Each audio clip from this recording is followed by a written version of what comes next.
Donc, étant donné qu'il y a quand même pas mal d'étapes et de procédures, exceptionnellement, je travaille sur base d'un texte que j'ai rédigé et non pas comme d'habitude où je fais et vous tentez de le faire en même temps et on voit ce qui se passe. Non, là, vu que c'est une procédure quand même avec pas mal d'étapes, il y a le texte.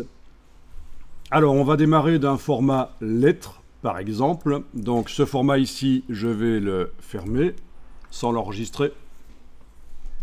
Donc, nouveau document. Je vais dans la partie impression, lettres. Donc, ici, dans les options avancées, je vais choisir couleur RVB. Ça me met un point d'exclamation, on a l'impression qu'il y a un problème, que ça ne va pas, qu'on a fait une gaffe. Pas du tout, ça indique juste que par rapport au modèle de départ, puisque tout ça sont des modèles, par rapport au modèle de départ, vous vous êtes éloigné. Vous vous êtes éloigné de ce qui était prévu, mais ce n'est pas un problème du tout. Alors cette question de savoir s'il faut travailler en RVB ou en CMJN dans Illustrator, c'est vaste et complexe.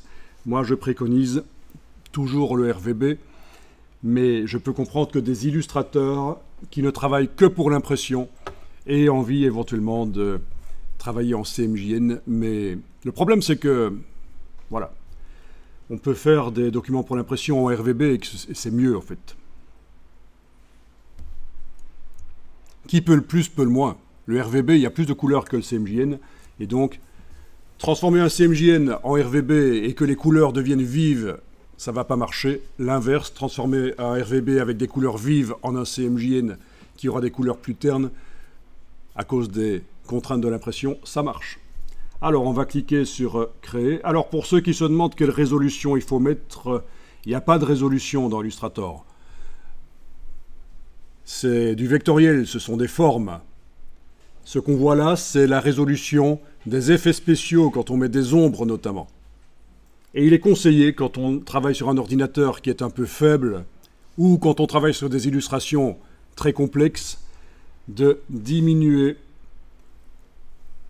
la résolution des effets spéciaux.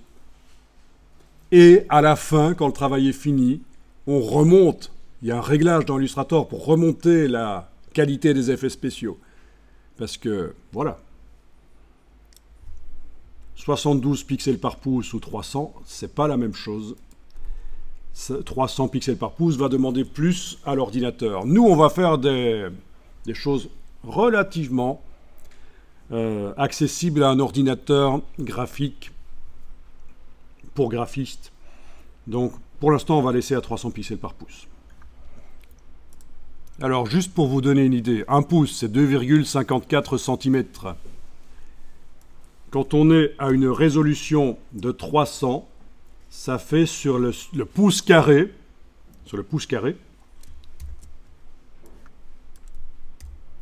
ça va nous faire 300 fois 300 égale 90 000. Alors que quand on est à 72 pixels par pouce, ça fait 72 fois 72, 5000. Vous voyez la différence? 90 000 et un peu plus de 5000. Donc c'est 18 fois plus rapide les effets spéciaux à 72 dpi qu'à 300. Contrairement à ce que certains auraient pu croire, que ça va être juste 4 fois plus rapide, parce qu'il y a à peu près 72 dans 300, mais non, c'est pas comme ça que ça marche. Là, c'est du pouce linéaire et on travaille sur des surfaces.